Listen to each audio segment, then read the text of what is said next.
It's Britney, bitch. Just do it! Don't let your dreams be dreams. Yesterday said tomorrow. So just do it! Make your dreams come true!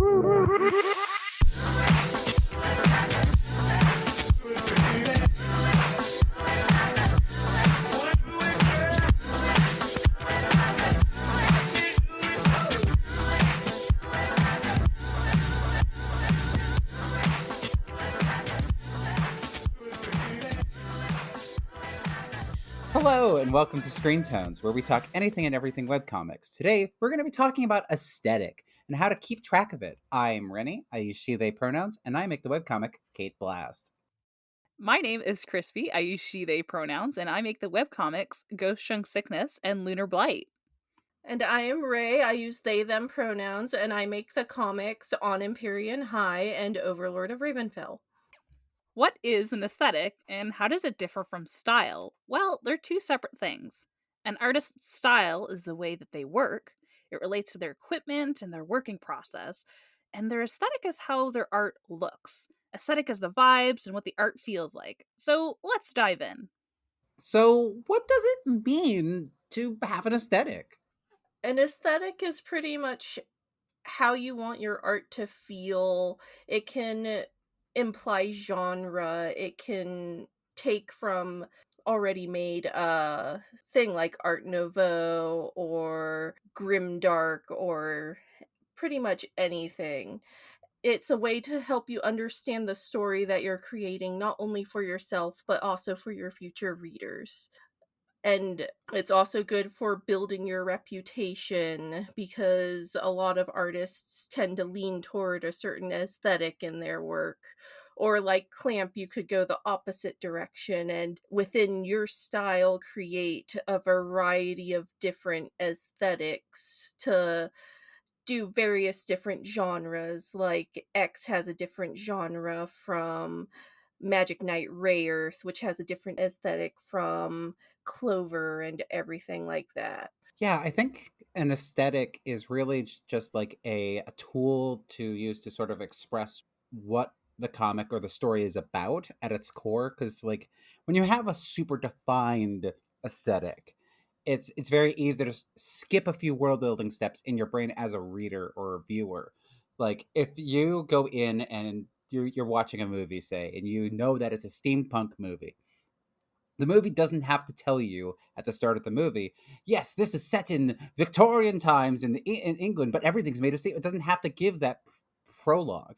Your brain just fills that in. So it's very helpful to have that as sort of a world building shorthand almost. You still have to do all that world building work, but it's a great shorthand. Like, for instance, Warhammer 40K basically coined the term grimdark, and all like derivatives of that genre come from that same feeling of overwhelming dystopia and authoritarianism and militarism, and all that comes together for a great world building shorthand. And not just world building, but it also really helps the general mood you want your story to have. You're going to know as soon as you see all those flat blacks and, scratchy inks that, oh, hey, this is probably not going to be a really fun, happy story. I love that you say that too, because like thinking about an aesthetic almost helping with the genre of things that you're going to get into, they can help get into that genre as well as subvert expectations for things too.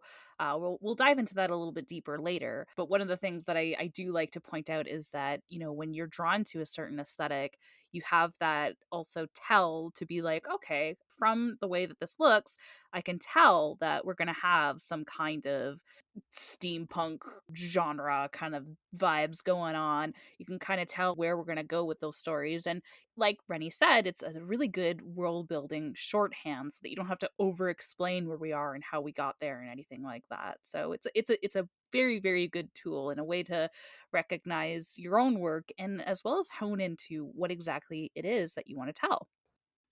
So from there, I kind of want to go into our next question, which is how do I find an aesthetic? So this is where you can have a lot of creative leeway, where this is what I consider one of the fun parts of creating, because the best works that have those like genre defining aesthetics, like Grimdark with Warhammer 40K, or like anything by Studio Trigger, has a specific, or Clamp, they all have a specific aesthetic and way that they present themselves, and those all execute those really well by sort of knowing what they are and leaning in. Part of just developing an aesthetic is going through sort of the media that you like and the things that you like to draw and read and watch, and going, what makes you just go absolutely bananas and go, yes, yes, yes, I love this. What is going to make you sort of lean in and shrimp over the tablet or keyboard to write what you want? So what's going to make you lean in on your own work? Because when I'm reading webcomics, the very first thing that I notice in anything is the passion. And a lot of that comes from the aesthetic, because it's this great establishing thing. So definitely when you're trying to develop your own aesthetic, make a list of the things that you like the most. Just like sit back, sort of examine what you love in other works, in your own works, and analyze, sort of the things that you don't like too. Like if you know you don't like steampunk, go ahead and ask yourself, okay, what is it about this that I don't like, and sort of start whittling it out there, because you might be able to start developing your own aesthetic that is not necessarily something that's already been made or pre-built for you, and you can sort of start customizing from a lot of different sources. Even if it's like from something that you might not necessarily enjoy, you might find something out of that that you like. And from that, kind of keeping an eye on what works for meshing the vibes that you kind of get, the things that you're very attracted to when looking for aesthetics. Because, one thing about writing a story is a lot of it has to do with it being an amalgamation of things that you like, things that you love, and stuff like that. And you're very, very inspired from that to write from there, and to do more from other sources too. So finding out what works, and so that it makes sense for the designs to actually fit into their world. Because think of the comic in its entirety, makes sense for certain things to fit. So when you have, certain designs that you're like inspired from, certain aesthetics that you want to provide and go for, try to keep some kind of cohesiveness, so that it's not as jarring when you have all of your inspirations to fit into the aesthetic and make sense for the world that you're building.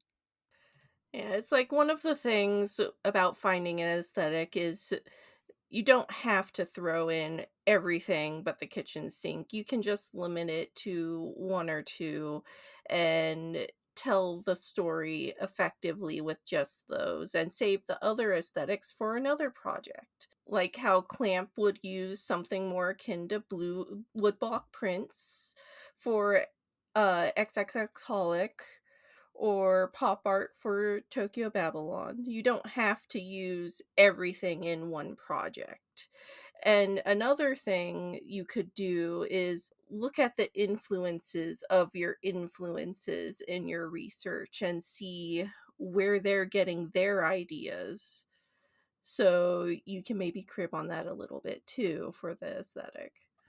Yeah, I think it's really interesting, especially for the two of you who have multiple different projects going on, where you can still tell that both of your comics are from you, but they have their own very distinct feels. And that just really comes from not putting all your eggs in a single basket and just like knowing what the story needs. Yeah, so like understanding the genres that you want to go for and kind of making it fit so that it does. Like for example, in Ghost Junk Sickness, one of the biggest things that I wanted to kind of push out with the aesthetic is the cassette futurism, the grungy kind of lived in vibes, and those notes in itself just kind of like show that yeah, it's going to be this kind of comic.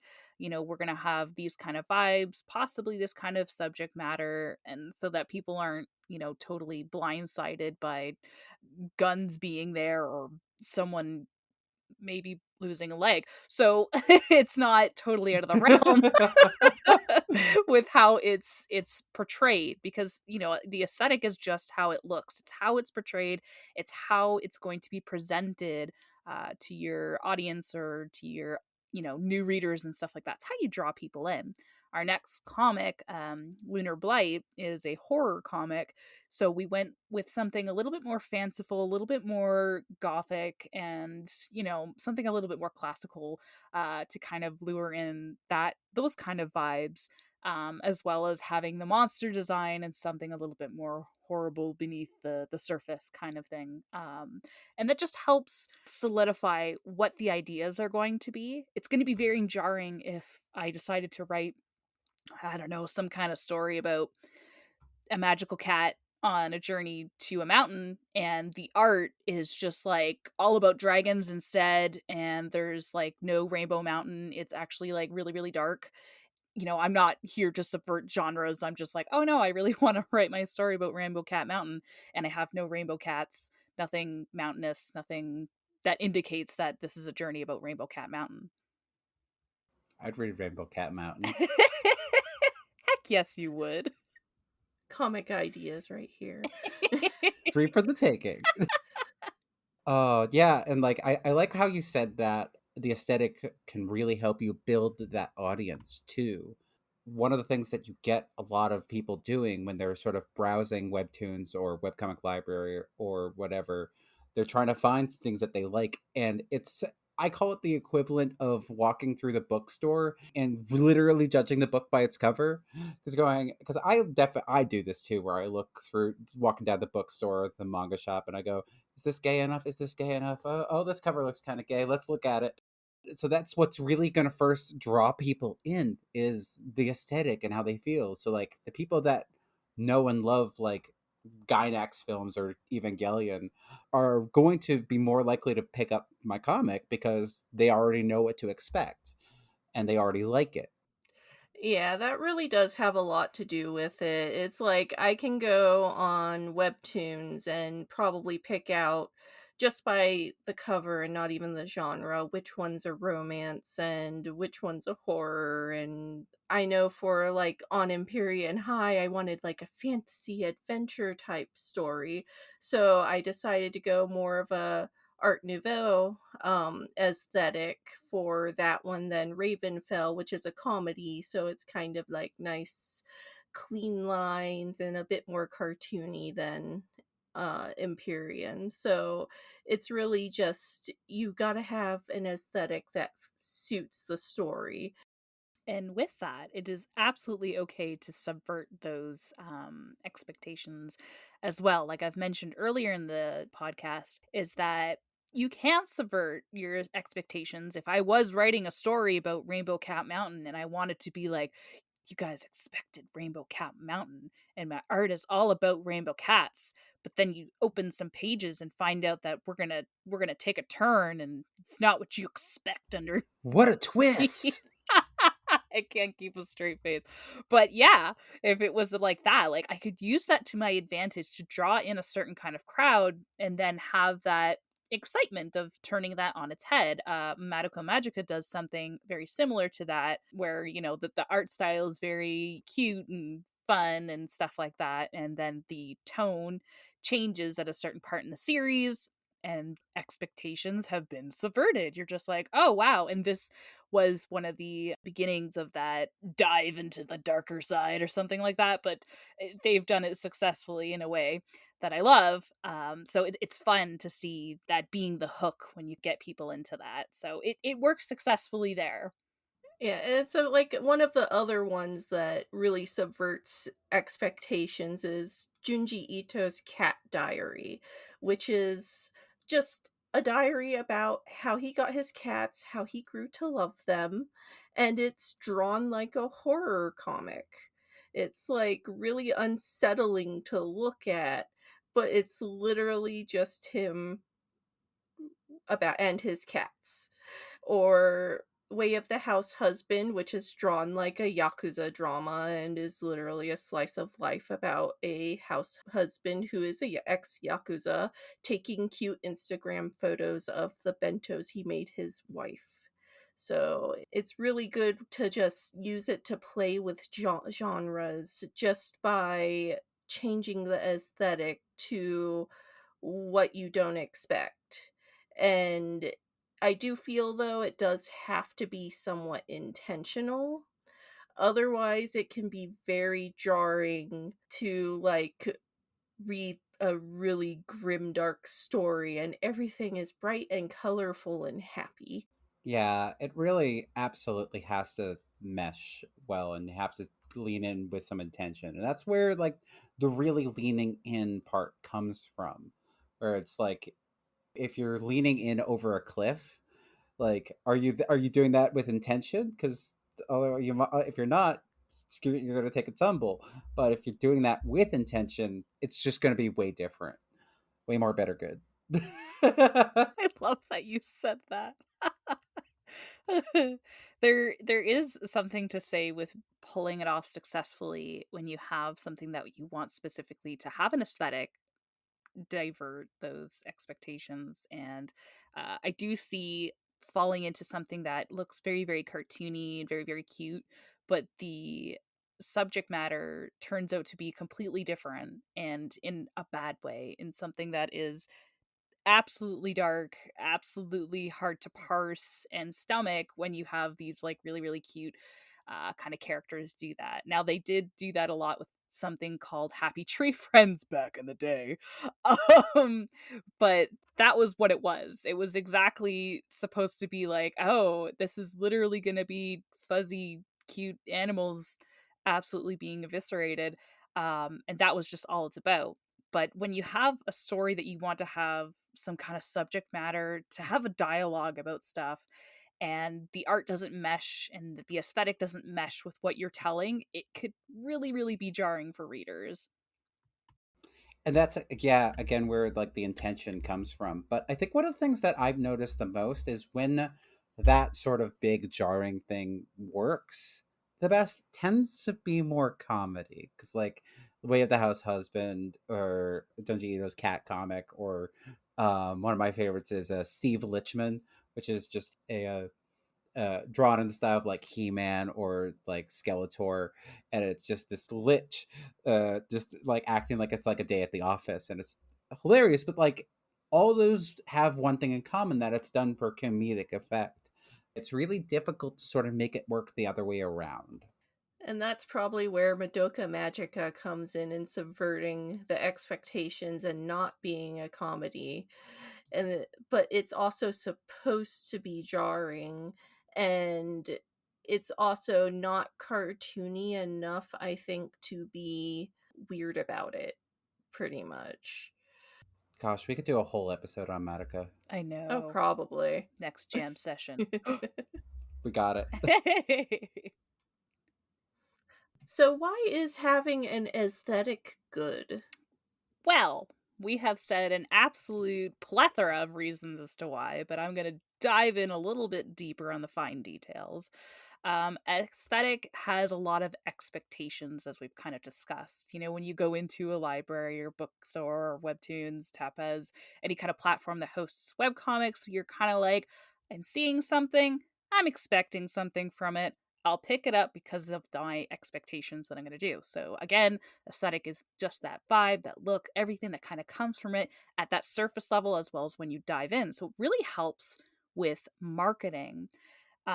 So it's about standing out from the crowds. There's a lot of webcomics out there. So how do you stand out to help readers gravitate to your work and give your work that chance? So if you're following a lot of trends when you want to do something like romance, and your cover and your aesthetic kind of looks very soft, two people are looking at each other, there's some sunshine, rainbows, it's just like, all right, I've seen this a lot. How do we stand out? How do we get that? So, your art style can definitely lean into that way that you draw a certain way, the way that you're going to do the lighting and stuff. Oh, maybe there's some ambience that you're going to put in to your aesthetic that really, really works out and making it different. It also helps with confidence to complete a project. So, having an understanding of your aesthetic and style can help you streamline your work too. You know what to achieve with aesthetic X, you know you need to have some style Y to suit those needs. And since style is the way that a creator approaches their work, it is unique in its own way. And to achieve that aesthetic on your own, it's understanding the style to get there in that sense. But yeah, I've mentioned before in this episode to being drawn to certain works that also draw you, like having that bias and stuff like that, finding out what works for you. One of the things that I got drawn to is a great example of aesthetic that works for me is Doro Hedoro. And I love the way that the ink is done. I love the way that the covers are done. It's 100% my jam. Opening it up, it's exactly what I expected from what was kind of presented to me. I was expecting something grungy and hardcore. I wasn't going to be batting an eye when I saw a lot of blood, and that's exactly what it was doing. So, very, very perfect and very on the nose from that. So, aesthetic is essentially in charge of how you market yourself too, and honing your aesthetic, honing the way that you present your works can really, really help in the marketing game of getting your work out there to more readers who want to see exactly that, because they do. They honestly do. It's free real estate, you know? I mean, I say that not even jokingly, because like I said earlier, like so many people know what they like, they want more of it, and they will seek out anything and everything that is even a sniffing distance close to that thing. So like, whereas if like you have an aesthetic that's sort of more like not really well defined, you're not going to get that free audience. Yeah, it's really a good way to target your audience and let your audience find you. It's like if you're going to do something completely at odds with the aesthetic that your work has, you need to at least have some sort of giveaway in your marketing for them to still find you and reach your target audience. Yeah, like I know for me, like I've gotten a lot of followers on Twitter and readers of the comic specifically because I've gone into like a lot of the retro 80s 90s anime circles, and sort of like gotten myself in there. And so they know that this is a community that likes that style. They know what they want and they want a ton of it. So just by being around in that space, I've gotten some extra people, a couple extra eyes. And then that's how you start getting really good word of mouth going. Which is a really, really big part in the webcomic community, with having like people kind of talk about your work, having people interested in that kind of genuine sense where it's just like people talking about your work really helps it go around because of just how everything works with webcomic community. Now, one thing I will say about marketing with your aesthetic and understanding that is really, really understanding that, because I've seen it. I've seen it before. I've probably fallen into it too, but kind of knowing how to describe your work with its aesthetics too. It's one thing to kind of market your story saying, Ghost Junk Sickness is going to have spaceships and whatever as the aesthetic, and it also is going to feature that stuff. When I say space, space is in the comic. But if I decide to kind of draw a lot of, I don't know, some kind of aesthetic that's not going to fit Ghost Junk, there's I decide that I'm going to have a unicorn phase with my aesthetic, and I try Is the to unicorn a cannibal? stop. I decide to have a unicorn phase with Ghost Junk, and I use these unicorn images to kind of like market it with this unicorn aesthetic. That's not going to really make sense to people who want to get into my comic, and all of a sudden it's just like, what?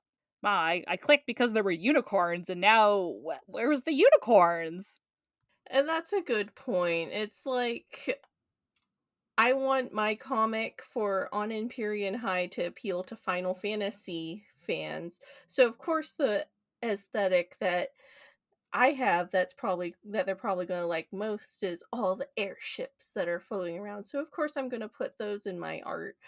But the fun thing about Final Fantasy is you can throw pretty much anything in there, and it's a lot of it's how it's drawn versus what it is, because Final Fantasy has Magitech and airships and all that fun stuff.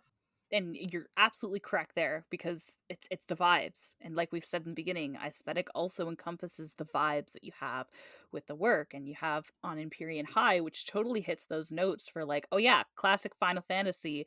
Yeah, I'm seeing it in the aesthetic here. I'm seeing it absolutely properly portrayed. I'm involved. I'm invested. And you start reading it, and you're just like, yeah, this is making sense. That this is making me happy with my expectations, and it correctly drew the right crowd into that.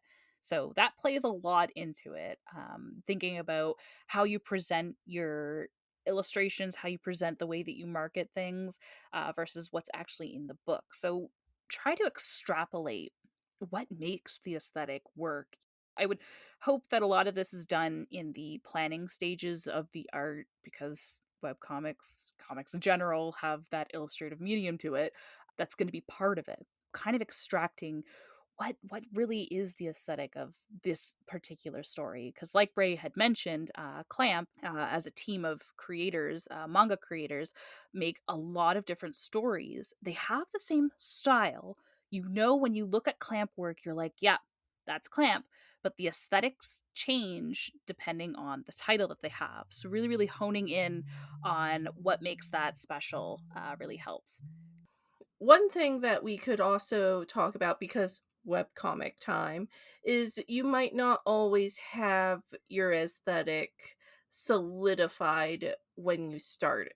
And I think that evolution is actually very interesting. One webcomic I've been following for a while is called String Theory, and it starts off like pretty cartoony, very exaggerated features, and then when the artist finally realizes what he wants to go with for the aesthetic for the comic, it really starts changing, and you can tell exactly what kind of story you're in for, which was definitely not the case when I first started the series.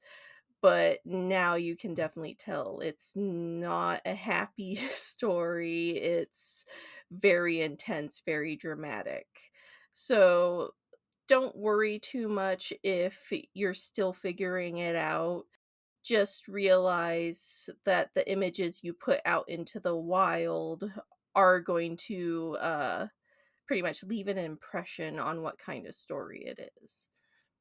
Which is an absolutely amazing point for webcomics, with the fact that a lot of these are finding out yourself and finding out the story and finding out that journey. And webcomics do take a long time to kind of make. You will change.